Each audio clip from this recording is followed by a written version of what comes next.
Bienvenue sur les éclaireurs de Dracarion, je suis Madus. Et je suis Srogat. C'est parti pour une séquence de build autour du starter Westland.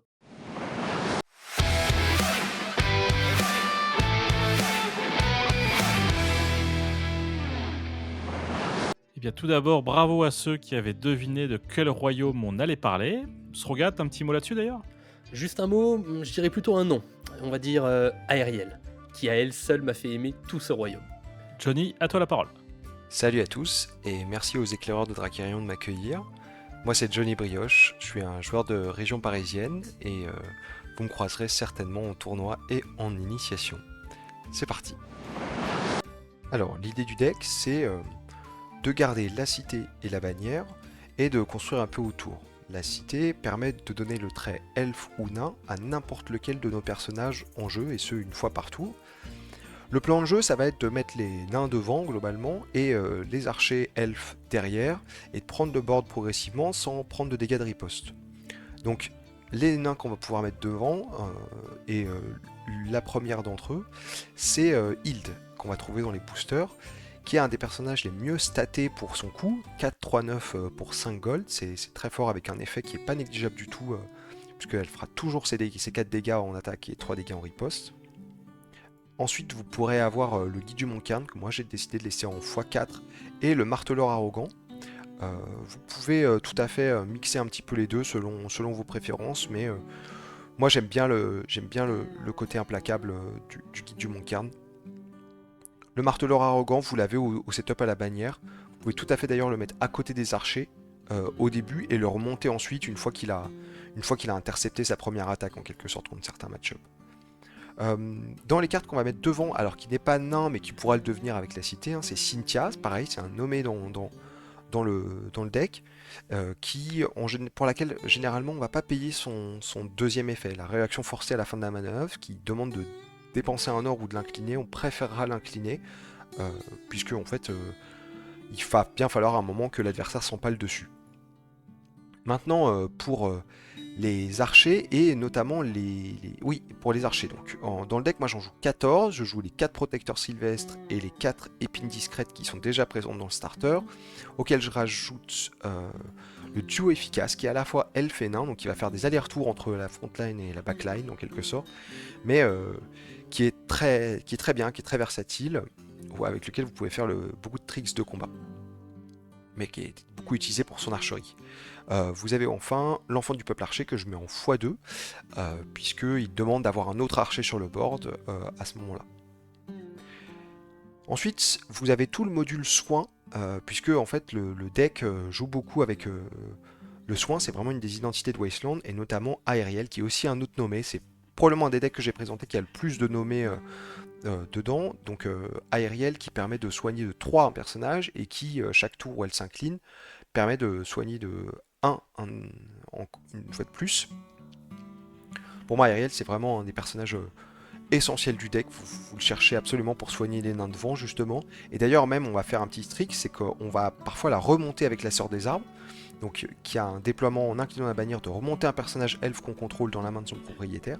Ça va à la fois limiter un peu le prestige qu'on donne à l'adversaire, hein, parfois, et ça va permettre de remonter Ariel et de re-soigner de 4.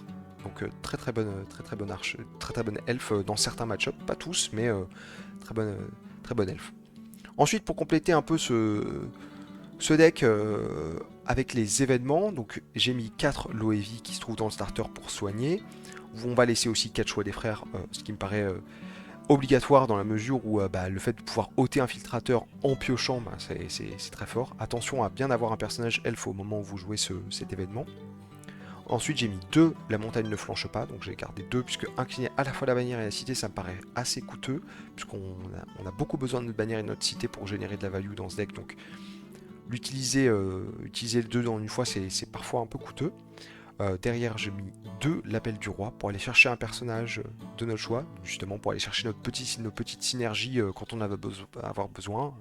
Donc typiquement un archer quand on n'en a plus, ou un nain pour aller renforcer la frontline quand ils se sont fait manger. Enfin, je mets 2 il est temps de se venger pour donner un peu d'attaque, qui va notamment aider le guide du Montcalm à passer le cap des 5 d'attaque 5 d'attaque, c'est généralement un cap à partir duquel l'adversaire est obligé d'utiliser une carte pour sauver un de ses personnages.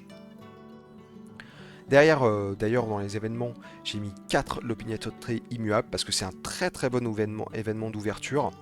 Ça va pouvoir, notamment par exemple contre Lockmar, qui a beaucoup de personnages à 6 points de vie au départ sur le board. Bah, en fait, 2 plus 4, ça fait 6. Très très bien en ouverture. Ensuite, j'ai mis 2 le peuple archer pour coller 3. C'est les seuls dégâts qu'on va avoir hors combat.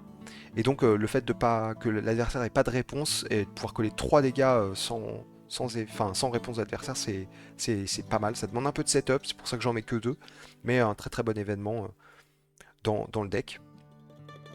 Enfin, dans les petits personnages, j'ai mis 4 bagarreurs sans attente pour donner un peu de réactivité au deck, pouvoir essayer d'aller close les games quand on sent que ça va être important. Et 2 gardiens en colère qui va permettre de cycler les cartes. Voilà, petite préférence pour le bagarreur sans attente, mais vous pouvez tout à fait mettre plus de l'un ou de l'autre. Ils ont le même coup. Et enfin, 2 gardes de Caronis qui a souvent 3 d'attaque, 3 de riposte et 5 points de vie, donc qui est plutôt bien staté pour son coup, mais qui n'a pas des effets extrêmement impactants. Voilà pour le deck. Passons maintenant aux manœuvres. Pour les événements, du coup, moi j'ai décidé de garder les ravitaillements qu'on va avoir dans le starter, c'est-à-dire le pacte indicible qui permet de faire remonter un personnage et en plus de relever la bannière, ce qui est très bien parce qu'on utilise beaucoup la bannière dans ce deck. Le soin évidemment qui est très très fort dans le deck. Ensuite, les feuilles ne tombent pas seules, qui interagit avec des elfes éclaireurs. Faites bien attention aux traits éclaireurs. Tous les elfes n'ont pas forcément le trait éclaireur. Et enfin, le temps propice à la récolte. Comme c'est un deck qui pioche pas énormément, qui a un peu du mal à contrôler le coût du deck, c'est important d'avoir ce cyclage. Moi, je trouve vraiment essentiel. Mais si vous aimez pas le temps propice à la récolte parce que vous avez trop peur du blanc, donc récolter des informations, vous pouvez tout à fait jouer le discours galvanisant à la place. Ça marche tout bien. Enfin, sur les tactiques, donc j'ai gardé la tactique de base du starter, qui est super en plus parce qu'elle a 7 gold et le deck est assez cher, vous le verrez assez vite. J'ai essayé de réduire au maximum le coût, mais ça reste un deck plus cher en moyenne en or que la plupart des autres decks. Récolter des informations pour protéger notamment de l'ordre d'assassinat. Je pense qu'il n'y a pas d'autre contre actuellement dans les autres manœuvres à ça. Donc faites bien attention à l'ordre d'assassinat. Le jour où vous laissez 3 personnages, dont un qui est full life sur le board, vous êtes obligé de sortir récolter les informations. Et ensuite, la trêve contrainte qui permet d'incliner notamment les infiltrateurs. Essayez d'incliner les infiltrateurs pour protéger vos archers. Cette manœuvre, si vous inclinez si vous gardez un archer en vie un tour de plus, potentiellement c'est des dégâts de gagner. Donc n'hésitez pas à utiliser la trêve contrainte pour contrôler un peu le board adverse. Et le Nord éclos qui permet de close un peu les games. Pareil, on n'est jamais déçu de cette manœuvre pour terminer un personnage. Voilà pour les manœuvres. Alors, en ce qui concerne la main de départ, le but c'est de trouver un petit peu les personnages clés du deck, donc les 2 nommés, donc Hild et Aeriel, qui font vraiment tourner le deck très très fort. Surtout que Aeriel gagne à rester sur le board longtemps, donc elle sera très très bien. Évidemment, le guide du Montcairn en ravoir, c'est une bonne chose. Mais vous pourrez aussi aller chercher, selon vos match-up, notamment les plus agressifs, la sœur des arbres assez vite, puisqu'elle a beaucoup de points de vie pour son coup. Après, dans les événements qu'on cherche, l'opiniâtreté, c'est vraiment un des événements les plus essentiels. Et éventuellement, le choix des frères, qui est un événement gratuit, donc il sera toujours bien à jouer dès les premiers tours.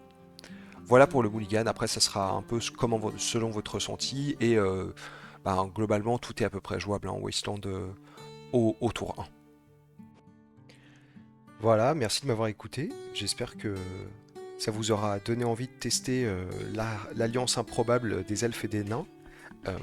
En tout cas, moi, c'est un archétype que j'adore jouer, avec un plan de jeu très simple et à la fois très stable, notamment contre les decks les plus agressifs. Je pense qu'on vous mettra la decklist dans la description. Et voilà, en attendant, bon jeu à tous. Salut! Salut Johnny, salut tout le monde. Salut Johnny, c'était super sympa. Voilà pour le starter Westland.